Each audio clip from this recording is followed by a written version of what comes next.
ባርሴሎና ትላንት የሪያል ማድሪድን ውጤት ይጠብቅ ነበረ። ሪያል ማድሪድ ይህን ጨዋታ ባለቀ ሰዓትም ቢሆን ባስቆጠሩት ጎል በማሸነፍ የባርሴሎናን የጨዋታ ድል ዛሬ ባርሴሎና በስፓኞል እንዲወስን አድርጓል። እንዲሁም ሪያል ማድሪድ ከወሳኝ የሴንተር ባክ ከአንድ ተጫዋች ጋር ተስማምቷል። ተጫዋቹ ሪያል ማድሪድ ለመቀላቀል ከጫፍ ደርሷል። ተከላካይ ስፍራ ለጃቪ አሎንሶ ለማስፈረም ኦልሞስት ከጫፍ ደርሰዋል። ይሄ ተጫዋች ማን እንደሆነና እንዲሁም ከሪያል ማድሪድ ወሳኝ የሆነ አንድ ትልቅ ተጫዋች ከሪያል ማድሪድ እንደሚለቅ መረጃዎች እየወጡ ይገኛል። እንዲሁም ሊቨርፑል ፍሎረን ቨርትስን እንዲሁም ለማስፈረም ትልቅ ንግግር አድርጓል። እንዲሁም ከዩሮፓ ሊግ ጨዋታ በፊት የቶተናም ወሳኝ ተጫዋች የሆነው ዲዣን ኩሉሴቭስኪ በጉዳት ወጥቷል። ከጨዋታ ውጪ መሆኑ ተረጋግጧል። እንዲሁም በጣሊያን ኮፓ ኢታሊያ ቦሎኛ ከ51 ዓመት በኋላ አሸንፏል። እንዲሁም ይህን የመሳሰሉና ሌሎች የዝውውር መረጃዎችን ለማቅረብ እኔ ወደ ስቱዲዮ ተገኝቻለሁ። ዮናስ አባይነን አብሬያችሁ ቆያለሁ። አድማጮቻችን፣ ይሄ አርጂኒያ ስፖርት ነው። አርጂኒያ ኢንተርቴይንመንት ቻናላችንን ሰብስክራይብ እንድታደርጉ ጥሪ እናቀርባለን። እንዲሁም ከኛ ጋር አብራችሁ እንድትቆዩና በዚህ ቻናል ላይክ በማድረግ የሰብስክራይብ በማድረግ የደወል ምልክቷን በመጫን እንዲሁም ኮሜንት ሴክሽን ላይ ሀሳብ አስተያየቶቻችሁን እንድታጋሩን እንገልጻለን። እኔ ቀጥታ ወደ መረጃዎች አልፋለሁ። ሪያል ማድሪድ መስት ዊን በሆነ ጨዋታ ትላንትና ባለቀ ሰዓት ጎል አስቆጥረው የላሊጋ ጨዋታቸውን አሸንፈዋል። በዚህ ጨዋታ በጨዋታው እየተመሩ ነበር። ገና በ11ኛ ደቂቃ ነበር በማዮርካ ቀዳሚ የተደረጉት። ማዮርካዎች የመጀመሪያውን አጋማሽ እየመሩ ወጥተው ባርሴሎናዎች ይበላሉ ተብሎ ተጠብቆ ነበር። ሆኖም ኪሊያን ኤምባፔ በ68ኛ ደቂቃና ራሞን በ90+5 ጭማሪ ሊያልቅ ደቂቃዎች ሰከንዳት ብቻ ሲቀሩ አስቆጥሮ ሪያል ማድሪድን ለጊዜውም ቢሆን የታደገች ጎል አስቆጥሮ ሪያል ማድሪድ አሸንፏል። ጨዋታውን የላሊጋውን ዲፌንድ ለማድረግ አሁንም ጥረት እያደረጉ ነው። አልበቃም የሚሉ ይመስላል። ሆኖም ባርሴሎና ዛሬ ማዮርካን ከስፓኞል ጋር የሚገጥም ይሆናል። በከተማ ተቀናቃኙ ስፓኞልን ገጥሞ ጨዋታውን የሚያሸንፍ ከሆነ የ25 የላሊጋ ሻምፒዮን መሆኑን ያረጋግጣል። ባርሴሎና የሃንሲ ፍሊክ ባርሴሎና በዚህ ዓመት ድንቅ እንቅስቃሴ ሲያሳዩን አስመልክተውናል። በኮፓ ዴላሬ ዋንጫውን አሸንፈዋል። ዛሬ በዚህ ዓመት 4 ጊዜ ነው ሪያል ማድሪድን መርታት የቻሉት። በአጠቃላይ 16 ግቦች ነው ሪያል ማድሪድ ለማስቆጠር የቻሉት። በኤል ክላሲኮ ብቻ የከተማ ተቀናቃኙን ስፓኞልን የሚያሸንፍ ከሆነ የ2025 ሻምፒዮን መሆኑን የሚረጋገጥ ይሆናል። አድማጮቻችን፣ እንዲሁም በሌላ መረጃ ሪያል ማድሪድ አንድ ወሳኝ ተከላካይ ጋር ስሙ በስፋት ሲያዩት ነበር። ዲን ሆጅሰን ከበርንማውዝ ተከላካይ ጋር ሰፋ ያለ ንግግር ሲያደርግ ቆይቶ ነበር። ትላንትና ከክለቡ ከበርንማውዝ ጋር ሪያል ማድሪድ በ2 ዓመት ክፍያ እስከ 27 ከፍሎ የሚጨርሱት 50 ሚሊዮን ዩሮ ተስማምተዋል። ሪያል ማድሪዶች ተከላካይ ስፍራቸውን ለማጠናከር ብዙ ወሳኝ ተጫዋቾቻቸው ተጎድተዋል። የተከላካይ ስፍራ ተጫዋቾቻቸው ተጎድተዋል። በነገራችን ላይ በትላንቱ ጨዋታ ብቻ ወደ 10 ቋሚ ተጫዋቾቻቸው ተጎድተው ነበር ጨዋታውን የጀመሩት።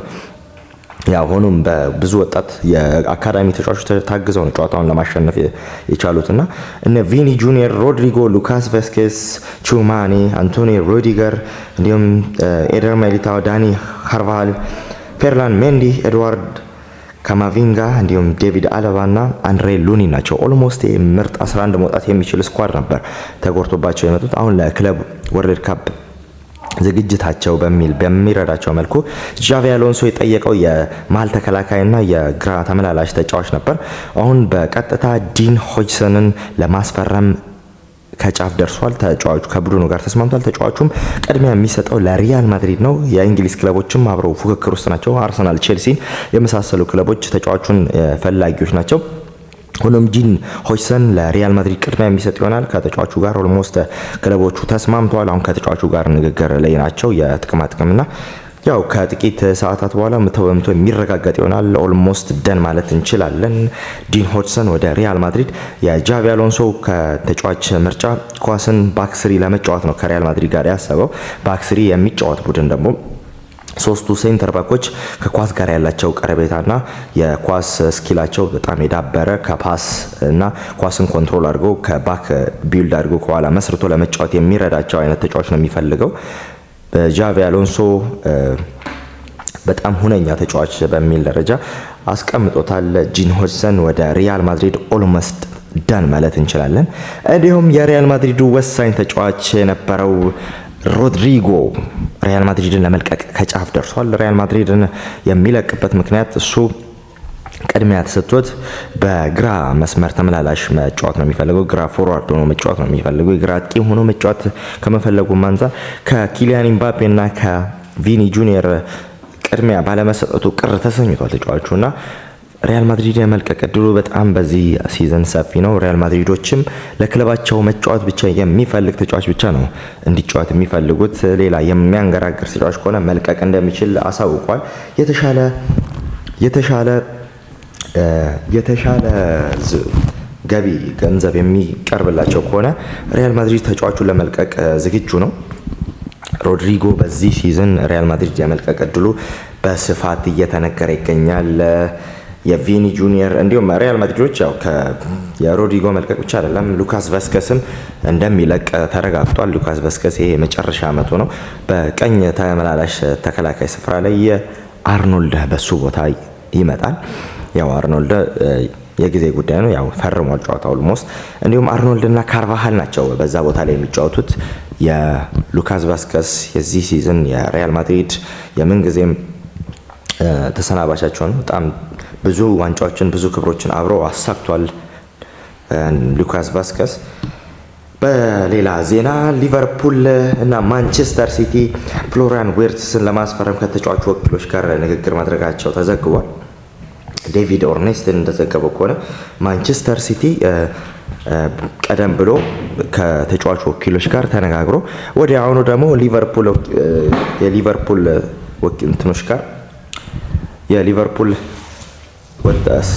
ከሊቨርፑል ጋር መነጋገሩ ተዘግቧል። ሊቨርፑልን ተጫዋቹን ፈላጊ ሆኖ ቀርቧል። ብዙ ተጫዋቾች ብዙ ቡድኖች ከልጁ ጋር ንግግር እያደረጉ ይገኛል። እንዲሁም የባየር ሊቨርኩሰኑ ድንቅ የመሃል አጥቂ ተጫዋች ፍሎሪያን ዊርትስ በዚህ ሲዝን እንደሚለቅ ተረጋግቷል። ከጃቪ አሎንሶ ጋር እንደሚለቅ ተረጋግቷል። ምናልባትም ሪያል ማድሪድ እሱን የሚያስፈርም አይመስልም። በሙኒክ ቆይታ ላይ ያደርግ የሚችልበት እድልም አለ። ያው ማንቸስተር ሲቲ እና ሊቨርፑል ግን ሊቨርፑል በተጫዋቹ ዙሪያ ቀዳሚ ቡድኖች ናቸው። ንግግሮችን እያደረጉ ያሉት ፉክክሮችን እየመሩ ይገኛል። የትኛው ክለብ ይሄዳል የሚለው በጣም ብዙ አነጋጋሪ ሆኗል። በትላንትና የወጣ መረጃ አለ። የአውሮፓ ሊግን የተመለከተ ትልቅ መረጃ ጆዋን ኩሉሴቭስኪ ባጋጠመው ጉዳት ምክንያት ቀዶ ጥገና የተደረገለት ሲሆን የፍጻሜውን ጨዋታ እንደሚያመልጠው ዘገባዎች ወጥተዋል። ጆዋን ኩሉሴቭስኪ የቶተናሙ የቀኝ አጥቂ ማለት ነው። ይህ ድንቅ ተጫዋች ነው። ወጣት ተጫዋች ነው። ያም ሆነ ቶተናም ትልቅ መጥፎ ዜና ነው። ከወሳኝ ተጫዋቾቻቸውን አሁንም በድጋሚ አጥተዋል። ያው በዚህ ጊዜ በጣም ወሳኝ ተጫዋች ማጣት ማለት በዩሮፓ ሊግ ፋይናል የመጨረሻ ትልቅ ማስተዛዘኛ የሊጉ ማስተዛዘኛ ማለት እንችላለን። እሱን ቡድን የበላ በማንቸስተር ዩናይትድ እና በቶተናም በሚደረገው ጨዋታ ጆዋን ኩሉሴቭስኪ የማይሰለፍ ይሆናል። ከሱ በተጨማሪ ማንቸስተር ዩናይትድም ወሳኝ ተጫዋቾቹን በጉዳት አጥቶ ተብሎ ነበር። ሆኖም ሌኒ ዮሮ ወደ ጨዋታው የመድረስ እድሉ በጣም ሰፊ ነው በሚል የማንቸስተር ዩናይትድ አሰልጣኝ ሩበን አሞሪም አሳውቋል። እንዲሁም ዲላይት ወደ ጨዋታ ሊመለሱ ይችላል። ዳሎትም የመሳሰሉ ተጫዋቾች ወደ ፋይናሉ ጨዋታ ሊደርሱ ይችላሉ በሚል አሳውቋል። ለቼልሲው ጨዋታ ማንቸስተር ዩናይትድ ብዙም ትኩረት የሰጠው አይመስልም፣ ግን ለፋይናሉ ዝግጅታቸው ሙሉ ተጫዋቾቻቸውን እዛ ላይ ማድረግ ችለዋል። ያው የቼልሲና የማንቸስተር ዩናይትድ ጨዋታ በዚህ ሳምንት ከሚደረጉ ያው ለማንቸስተር ዩናይትድ ምንም ወሳኝ ጨዋታ አይደለም። ምክንያቱም ትኩረታቸውን ለዩሮፓ ሊግ የሚያደርጉ ይሆናል። በዛ ጨዋታ ቼልሲ ጨዋታውን የማሸነፍ እድል ተሰጥቶታል። ግን ሆኖም ማንቸስተር ዩናይትድ ዩሮፓ ሊጉ ላይ ትኩረታቸውን አድርገው ይህንን ዋንጫ ለማሳካት ጥረት ያደርጋሉ። ለሁለተኛ ጊዜ ነው ማንቸስተር ዩናይትድ ይህንን ዋንጫ ለማሳካት የሚሞክረው። ቶተናምም አንድ ጊዜ አሸንፏል የዩሮፓ ሊግ። ያው ጃን ኩሉሴቭስኪ በዚህ ጨዋታ የማይሰለፍ ይሆናል።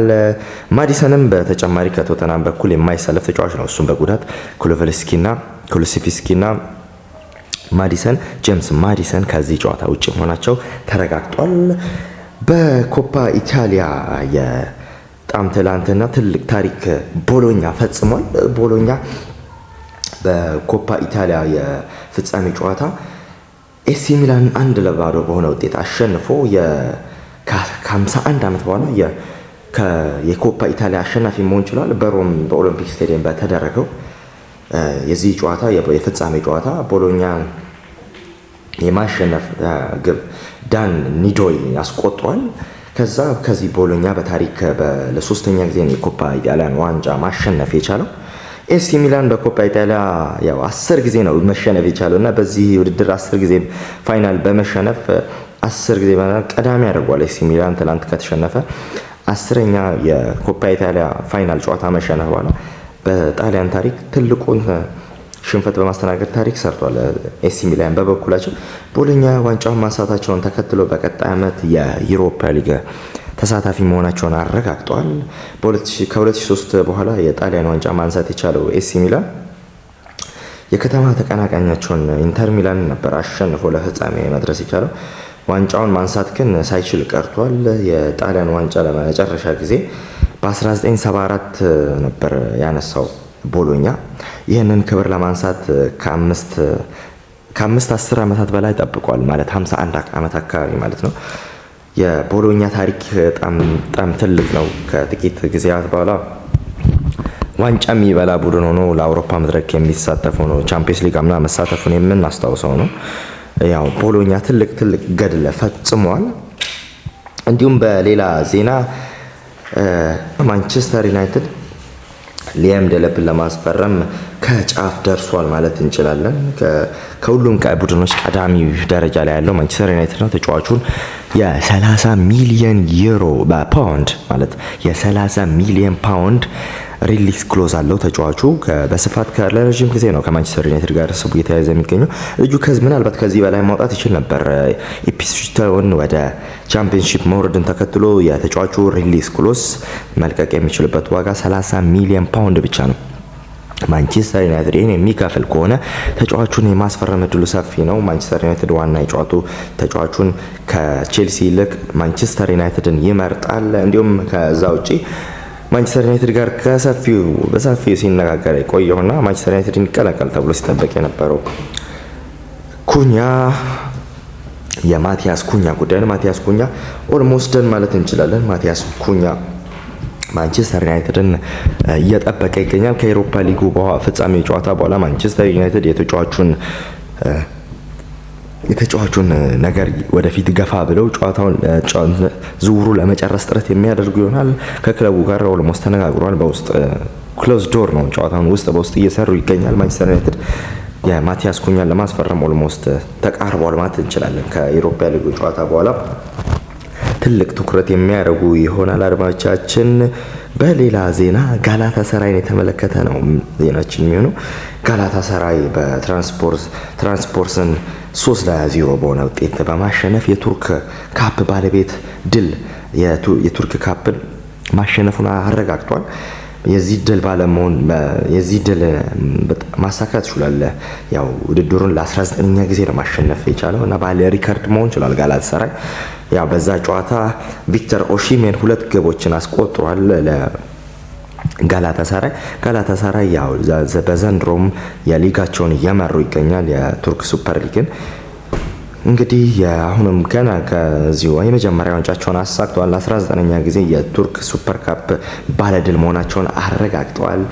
ከማንቸስተር ዩናይትድ ከቼልሲ ጋር እንዲሁም ከብዙ የአውሮፓ ቡድኖች ጋር ስሙ ሲነሳ የቆየው ቪክተር ኦሺሜን ትላንት ወሳኝ 2 ጎሎችን አስቆጥሮ ዋንጫ እንዲያነሱ ቡድኑ አግዟል። ምናልባት በዚህ ሲዝን የት እንደሚሄድ ቪክተር ኦሺሜን ብዙ ቡድኖች ጋር ንግግር እያደረገ ይገኛል። የደሞዙም ጉዳይ በጣም ትልቅ ከመሆኑ አንጻር ዝውውሩን ትንሽ ከበድ ሊያደርገው ይችላል። የጠየቀው ደሞዝ ትንሽ ረብጣ ትልቅ ገንዘብ ከመሆኑም የተነሳ ተጫዋቹ ግን ትልቅ እንቅስቃሴ የሚያደርግ ይሆናል። ያው ትላንትና ከተደረጉ ትንሽ ዛሬ ከሚደረጉ ጨዋታዎች መካከል ትልቅ ወሳኝ ጨዋታ ባርሴሎናን ይመለከታል። ያው ባርሴሎና ዛሬ የከተማ ተቀናቃኙ ስፓኞልን የሚያሸንፍ ከሆነ የ2025 የላሊጋ አሸናፊ መሆኑን ይታወቃል። ከባርሴሎና ጨዋታ ውጪ ዛሬ ከሚደረጉ ጨዋታ ኦሳሱና ከአትሌቲኮ ማድሪድ፣ ራዮ ቫልካኖ ከሪያል ቤቲስ እንዲሁም ሄታፌ ከአትሌቲክ ቢልባኦ የሚደረጉ ጨዋታ ናቸው። አብዛኞቹ የመርሃ ግብር ማሟያ ማለት እንችላለን። እንዲሁም የቻምፒየንስ ሊግ ተሳትፎ ለማድረግ የሚደረግ ጨዋታ ማለት እንችላለን። ሆኖም ዛሬ ከሚደረገው ተጠባቂው ጨዋታ ባርሴሎና ከሜዳ ውጪ የሚያደርገው በራሱ እጅ መወሰን የሚችለውን ትልቅ ዕጣ ፈንታውን መወሰን የሚችለውን ጨዋታ ነው። ስፓኞልን የሚያሸንፍ ከሆነ ስፓኞል 16ኛ ደረጃ ላይ ነው የሚገኘው። ስፓኞል አድማቻችን በዚህ ጨዋታ ስፓኞልን የሚያሸንፍ ከሆነ የላሊጋው አሸናፊ ሆኖ በሲዝኑን እንደሚያደርጉ ይሆናል። እንዲሁም ባርሴሎና ይህን ጨዋታ ካሸነፈ በኋላ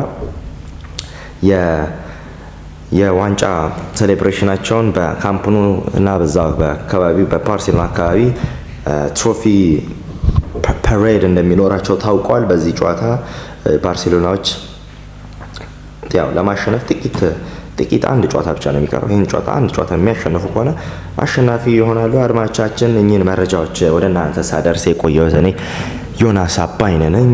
በመረጃዎቹ እንደተደሰታችሁ ተስፋ አደርጋለሁ።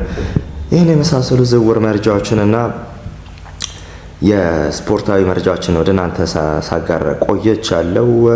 በዚህ ቻናል ቤተሰብ እንድትሆኑ አርጂኒያ ቴመን ቻናላችንን የአርጂኒያ ስፖርት ወደ እናንተ የምናደርስበት ትልቁ ቻናላችን ነው። ይህን ቻናል ሰብስክራይብ እንድታደርጉ እንዲሁም ሀሳብ አስተያየታችን ምን ይጨመር ምን ጎደለ እያላችሁ ሀሳብ አስተያየታችን እየጨመራችሁ ሀሳብ አስተያየታችን እያጋራችሁ እንዲሁም እያበረታታችሁ ላይክ እያደረጋችሁ እንድታበረታቱን እጠይቃለሁ።